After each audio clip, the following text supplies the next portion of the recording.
You're welcome back, guys. It is still the AM Weekend Show, and my name is Divine Onoha. I'm still here with Ogochukwu Osai, my co-host. How are you? I am fine. How are you? You're looking tired. Am I? Okay, you're I'm not tired. Okay.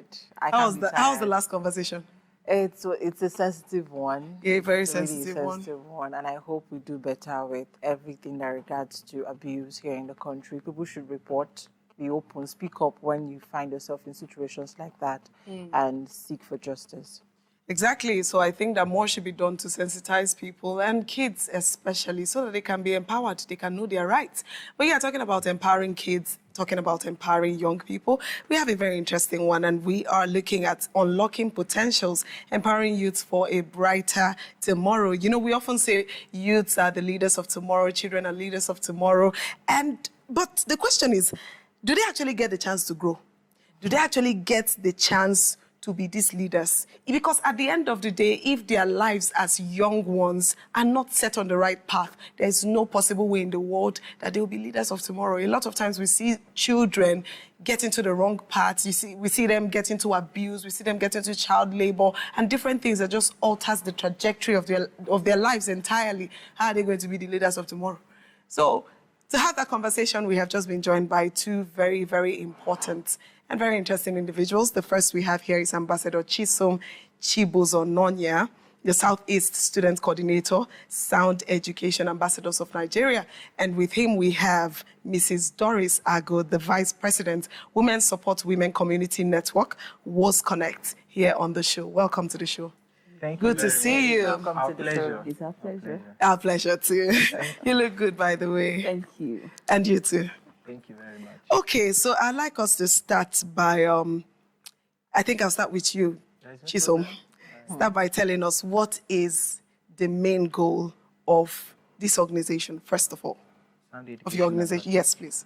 All right, thank you very much once again for giving me the platform. I must comment. In a nutshell, Sound Education Ambassadors of Nigeria, C in acronym, is an NGO well registered under Corporate Affairs Commission. Our goal is to ensure that our students are raised purposefully, qualitatively, and productively. You know, we are in a 21st century where we prioritize the interest of the youth. We clamor of the youths are the leaders of tomorrow, and that tomorrow has to find you working. You can't be saying you are a leader of tomorrow while you are not putting on effort. So that's why this NGO came into existence, to become a square peg in a square hole in raising productive students, not only students, individuals that would be resourceful for themselves and the community at large. Thank you very much. All right, moving on to you, Mrs. Doris. I'd like you to tell us, because I know that there's an upcoming program that you people are trying to put together, and I see that there's a collaboration between the Women Support Women Network and Sound Education. Yes. So I'd like you to share with us the main goal of the program. Okay, the main goal of the program is we want to identify and nurture these talents that we find in our young ones, and ensure that actually these talents are groomed and these children, these young persons, eventually end up becoming who they're supposed to be. It's one thing to have a talent, and it's another thing to nurture it in the right direction so that that person will become a full-blown personality and showcasing those talents. So these are some of the goals. That's one or two. I just want to be as brief as possible. Okay. But that's one of the major goals that this particular program seeks to achieve, actually. Okay, so from what we've heard or what we know, this is focused on secondary school students. Yes, so it is. Why the focus on secondary school students, and what are the issues you would like to address or you want to address using this system? Okay, the focus is actually on secondary school students, because you find that within the secondary school, the age bracket actually what we call the formative age in an individual, which is between the age of 11 to 18, as a matter of fact. You will agree with me that for most individuals, the personality that they end up becoming are formed within these ages. From the age of 11 to 18, one will say a child or an individual picks most of their characters, they form their habits, and then they define who they will be. So that's the reason why we decided to catch them young, to catch this particular group, so that we can be a part of defining their decisions, their habits, as they form their personalities. We can tailor them in the right direction, as a matter of fact. All right, would you have something to add to what she said? Yeah, actually, she's in line. You know, this program, we have envisioned it, is a novel program. It is the first of its kind in Enugu State. And we are making plans to run this program in all the 17 local governments in Enugu State. And we are kicking off this program in Udi Local Government because we brought the template to the local governments led by the working local government chairman, engineer, Honorable Hyginus Ago. So he saw the need for us to, execute this program because he prioritizes character and learning in the community of his students.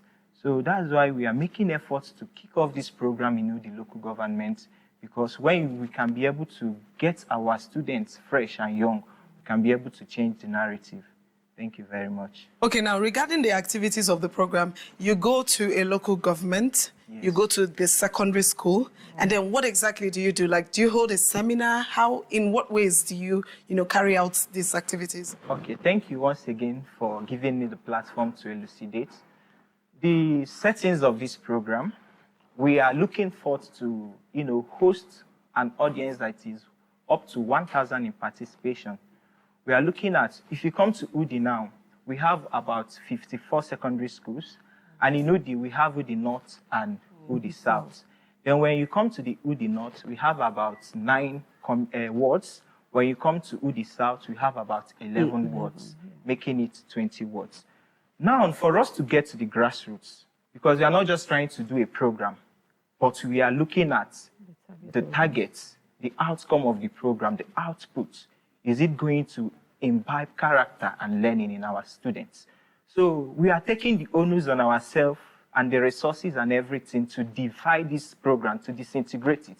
We are going to be championing the North, we are going to be championing the South. And courtesy of the local government chairman, who is the one financing this program. So the North now, where we have 9 communities now, and we merging all the secondary schools. We have vocational schools, we have community schools, we have private schools. So all these schools are going to be merged together in a particular place for us to invite speakers. And we have a lot of, resound and renowned speakers who will be coming. Someone like the SSA to the governor on SDGs, Engineer Mrs. Balama Akobilo. She will be live there to, educate our students on the need of empowering a sustainable future and understanding the roles of SDGs, which is very pertinent in transforming our society. So without wasting your time, we are going to be replicating this program in all the local governments across Enugu State. It's interesting. Yeah, Sounds really impressive. It's actually very interesting, but I am curious, how are you going to measure the impact of this system that you're choosing? How would you be able to measure that after the whole program, this is what you have achieved, something this is what they to got. hold on, this is what you've achieved within this period of time? Thank you once again. That's why we are making efforts, and that's why we are here today, because you can't start a program without creating awareness, without mobilization. So, and it is very important because we say information is power. So for us to be here, we are taking the first step, which is to create awareness. Tell everybody, even at the remote and the urban, that this kind of program is coming up. And secondly, the measures we are going to be taking, that's why we have to divide it, so that it will not be a jam-packed program. We are going to be dividing it so that section by section. And in this section, we are looking forward that our students are going to gain valuable insights on the outlisted topics that we are going to provide for them. And not only that, we are going to be, after the program, we are making plans to organize a situation whereby we can engage these students after we have inculcated in them, because we have a provision for skills. We can also call them back to see how they are, featuring. Not only that, we have mentorship. And this mentorship is very important. Okay. So in the outcome of this program, we are going to be setting up mentorship teams. We have someone who is the president of Nigerian Young Professionals Forum, Igwe Dikin. He will also be there to, take care of these our students after the program and make sure that they are being guided in the proper direction, which has to do with mentorship. And mentorship follows when you have given someone a guideline, you mentor the person for the person to continue. Yeah. Thank you very much. All right, over to you, Mrs. Agu. What he's saying, we're also expecting to have positive feedbacks and also encouragement. So these positive feedbacks we're expecting from the students too. Of course, we should be hearing testimonies of things that they've been through and they've been able to make headways on after this program. Yes. So I think that's another way. So that's how to measure. Channel for feedback. So there's a channel for positive feedback. Okay. Okay, that is quite impressive, I must say. But back to you now. So since we're looking at unlocking potentials, empowering youths for a brighter tomorrow, I'd like us to see if we can address certain issues, because of course, before you put this program together, you must have realized that this is where children need guidance. This is what's going wrong. Exactly. I'm very particular about calling out the wrongs. We've been calling out wrongs on the show today. Yeah. We've talked about abuse, sexual abuse. We've talked about, there's something else we talked about on the show earlier. Men being expressive. Men being expressive, how boys are not expressive. You tell a fellow boy, I love you, and he will hit you plank on your head because how dare you? Because of how much corruption has eaten deep into our society. Yeah. So, Ma, I'd like us to, okay, since we've mentioned sexual abuse, we've mentioned expression, are there other things that would say that children currently are facing that shouldn't be, that we want to really fish out and address? Yes. Sure. There are a couple of them. For example, malpractice. The issue of malpractices is becoming very, very prevalent in our society, which ought not to be. Gone are the days when, as a student, you find yourself studying and then going into the hall or into an exam and giving back what you have been taught, and even much more. But these days, we find students depending on what we all know as, in quotes, ESPO and all of that. So these malpractices are they are doing a lot of harm to our society, and we want to correct them. So that's one. Okay. Another one is on drug abuse. We have a lot of cases of drug abuses, and we see young children in school, in secondary schools, even abusing drugs by probably their exposure in the environment to wrong personalities, the environment they find themselves in, and all of that. We also look at the cases we want to also talk to them about things like menstrual hygiene, especially for the young girls. Okay, though we know that this one is not like an offense, but there are a lot of young girls who do not know how to take care of themselves. I'm sorry to say, but some of our mothers are actually losing it, because some of our mothers have lost it. We do not have mothers who teach their children these days how to take care of themselves, and especially when they are having their periods or they are menstruating. Okay. So these are some of the things we will be looking at. And some other ones are like things like cyber crimes. Okay. Cyber crime is gradually creeping. I won't say gradually, it has crept in so deeply, and it's cutting deep into the lives of our young ones.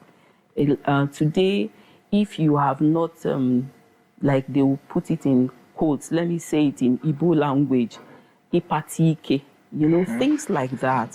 What happened to hard work? What happened to consistency? What happened to diligence and standing on the right course? So these are some of the things we really want to address in our young ones. That is quite impressive. I have a final question for you. I don't know, Ogochukwu, you still have something? No, go on. Okay, so Chisom, this is to you.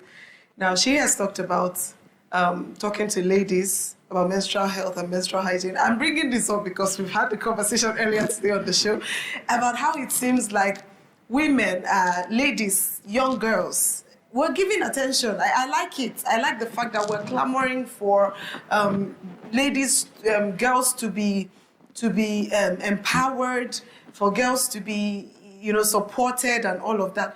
What plans do we have for the boys? What plans do we have? Exclusive plans. I'm not talking about general plans, because that is one area that I think the society hasn't paid attention to. If you look around, you see women support women, women connect with women, women this, women, and it's beautiful.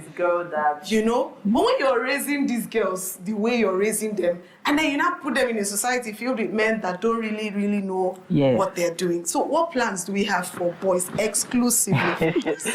This is an interesting discussion. I must comment. Thank you very much. Well, it is obvious that in our society today, we clamor more of women inclusivity, and this has to take root to gender inequality. Because, you know, if you come to the settings of the world, we'd always see men as the pillar.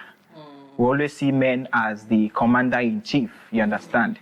But we are undermining the power of ladies. I studied political science. There is what is called bottom power. And this bottom power comes when a lady wants to get what she wants. He uses emotional blackmail in a man. And while doing such, you will see a man who will not have any other option than to, you know, succumb to whatever the lady wants.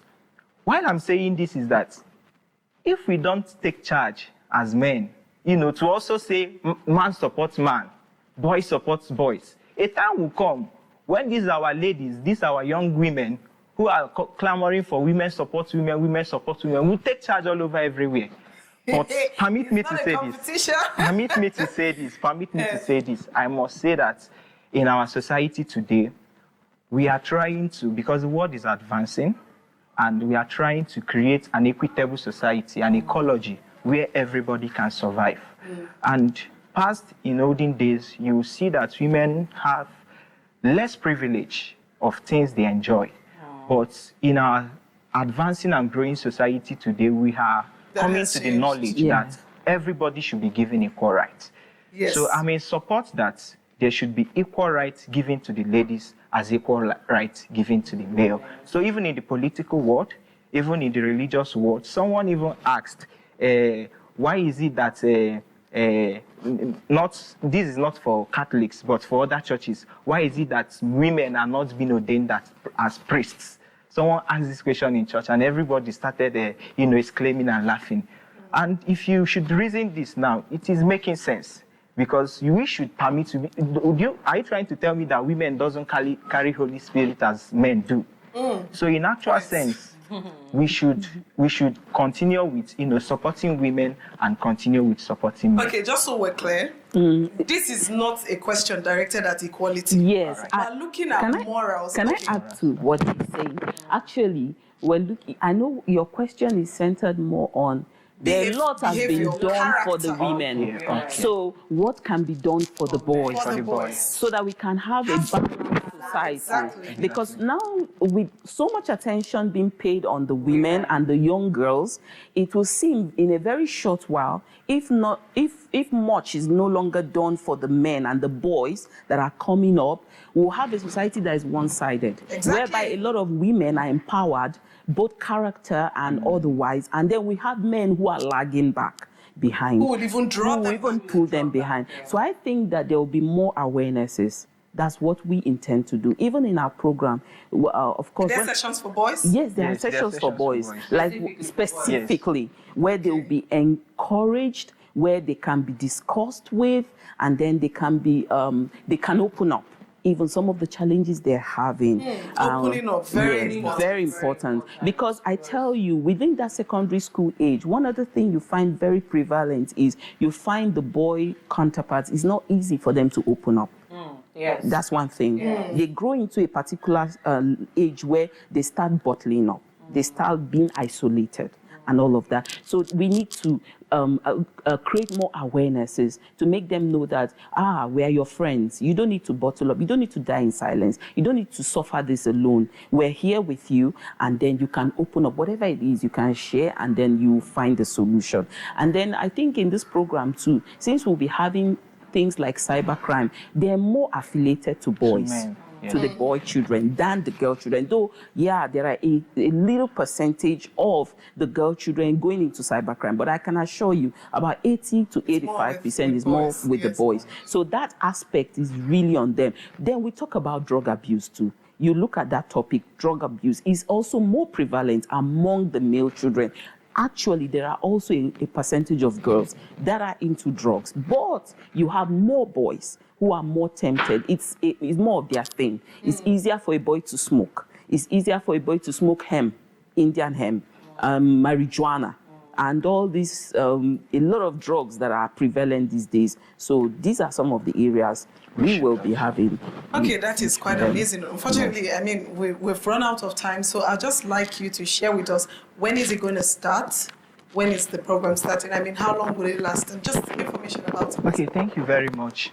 This program is just a day program, and why we are here is to create awareness first. But we are looking in the month of June to fix a particular date where we can accommodate everybody for this program. During the period of this program, we're also going to communicate back to you people in order to encourage the program for the larger society. Thank you very much. Okay, the date has not been fixed. Yes. All right. Plans are still in motion because, you know, we're in a season where there are a lot of political activities going on. So we're just trying to adjust a date, fix a date that is very convenient for most of our speakers, especially our keynote speakers, and then that can accommodate everyone. So that, because it's just a desensitization meeting. Wow. Thank you. This, I must say, I'm very much impressed. I like the idea, I like the concept, I like everything. I like the fact that we are paying attention to the younger ones. Because at the end of the day, by the time we all grow, there's not much you can do for iron. Honestly, there's not much you can do for us, but for an adult. But I tell you, there are 1,000,000 things you can do for when they are still growing. When they are still growing. You can tailor them in the right direction. You can change their narrative, their mindset, their perspective, and they can pick up. They can begin to choose a better direction than where ordinarily the environment, the wrong things in the environment would have turned them towards. A lot of things are distracting young ones now. So it's an intentional program. We're being intentional. I love the fact that Women Support Women Community Network, as well as we're being just balanced. We're being intentional about it. Okay, Chisom, do you have any final words? In addition to what my colleague have said, to the larger audience watching us both far and near, because we know that some other people are watching us from diaspora and within Nigeria, Enugu State, and anywhere you are. We're encouraging this kind of program to be adopted in other communities, in other states, most particularly in Enugu State, because we are just doing a test run in Udi. And to our larger audience who are watching us, we're encouraging them to also give us the welcoming, environment for us to, take this program in their communities, in their local governments, because it is a program that has to build our community. And when you can build someone, you're already building a future, because human investment is always the greatest achievement. Thank you very much. Thank you. This has been a wholesome one. That was Ambassador Chisom Chibuzor Nonyia, the Southeast Student Coordinator, Sound Education Ambassadors of Nigeria, and Mrs. Doris Ago, the Vice President, Women's Support Women Community Network, WOSCONET. Up next on the AM Weekend Show is our final segment, the most interesting, I would say, our exclusive interview. And we are going to be having a star joining us right after this short break. Do not go anywhere. We'll be right back.